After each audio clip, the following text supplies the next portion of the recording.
Sometimes children can teach us in simple ways about the simple truths of our Christian faith. Some time ago, I was talking to a small child from our school. He must have been maybe first grade, second grade at most. And he was looking at the mural above the altar, and he was marveling at its beauty, and he was looking at the hands. And I said, what do you make of Jesus' right hand there? What's with the fingers? What does that mean? Do you know? Without hesitation, the small little boy said, that means Jesus and me are one. And of course, there's another meaning to it, but that's profound.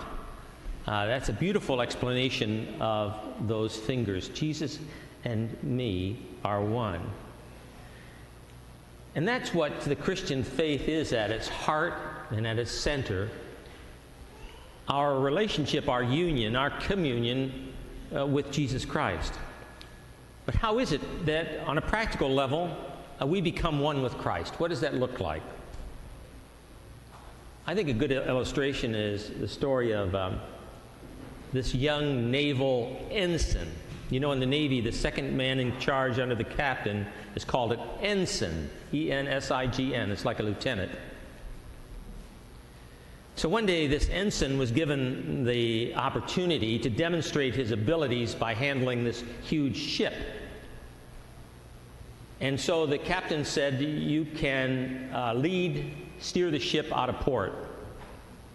And so the day arrived for him to do that, and there the ensign was on the bridge and barking out orders and confidently executing what needed to be done in order to maneuver this huge ship out of port. The whole ship was abuzz with activities, and so he led and steered the ship and guided the ship out of port in record time. And he was cruising toward open seas, and he was standing on the deck there with all kinds of confidence. And suddenly a sailor came up to him and handed the ensign a folded piece of paper. And the ensign thought to himself, well, maybe it was a message of congratulations from the captain of the ship. And the note was a radio message that read, "You have completed the exercise according to the book and with amazing speed. In your haste, however, you overlooked a vital yet unwritten rule. Make sure the captain is aboard before getting underway." The note was signed, "Your Captain." Life is like a voyage on the sea. And sometimes we study hard and prepare eagerly for life's journey. But we pull out away from the dock without asking the captain to come aboard into our lives.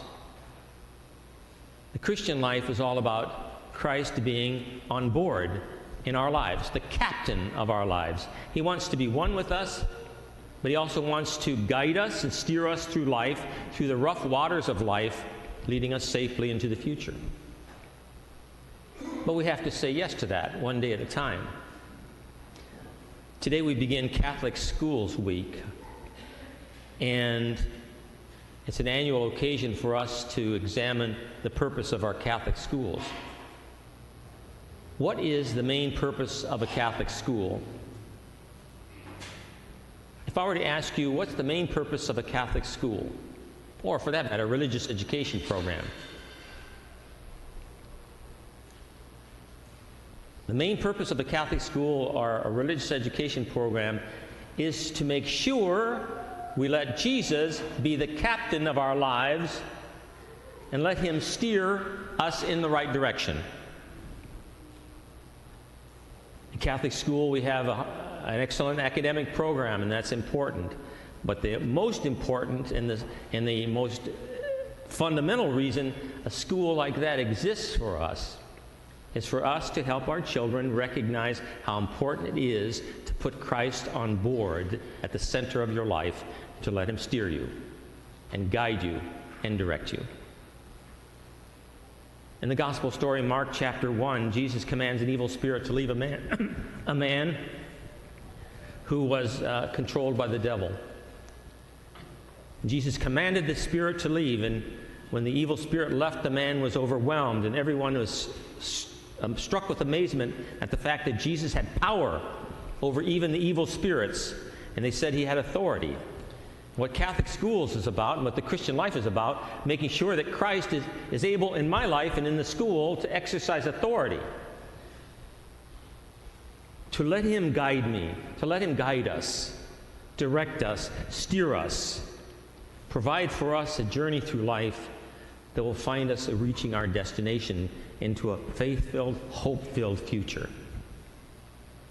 I was reading the other day about a study that was conducted by the Heritage Foundation Research Organization. And it was talking about people who practice their faith, people who learn their faith and live it, practice it. When I say practice, you can't practice if it's only occasionally. Practice means regular, disciplined observance of the Christian life. And it went on to talk about 4 basic examples of how positive and impactful the Catholic education is for people who practice their faith. And here are some of the positive influences that Catholic education and practice has upon us. First, religious practice, practicing your faith, substantially benefits all aspects of life, especially the family. People who practice their faith find their marriages are happier and parent-child relationships are stronger, while domestic violence, divorce, out-of-wedlock births, cohabitation, and extramarital sex are all reduced. Catholic practice. Religious practice.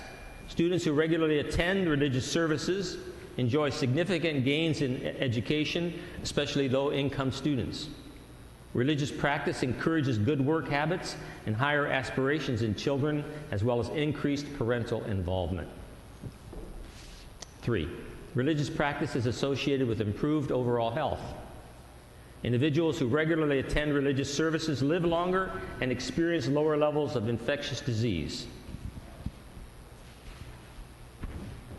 Mental health and happiness, self-esteem, self-control, and coping skills are increased, while recovery from addictions is greatly enhanced and frequency of depression and suicide are reduced. That paragraph has all kinds of positive consequences, where most of us are concerned about living a long life. I don't think there's anybody in here that wants to die tomorrow. I think all of us want to live a long life, right? This is saying that one of the keys to doing that is practicing your faith, and you're here today doing that. Communities with high levels of religious practice experience greater levels of cohesion, high levels of charitable giving, and less violent crime. The old saying, practice makes perfect, and that's true in terms of faith. Practicing the faith, living the faith, loving the faith, observing a deeply spiritual life which finds us in communion with Christ, seeing ourselves as being close to Him and wanting to stay close and become even closer one day at a time. Going to Mass, seeing the Mass as the center of our Catholic life, never dismissing ourselves lightly from the privilege of worshiping the Lord at the Mass. Not so much only looking upon what I get out of Mass, but coming to Mass with an attitude, I want to give some time, some quality time, at least this time, to the Lord out of love in my heart.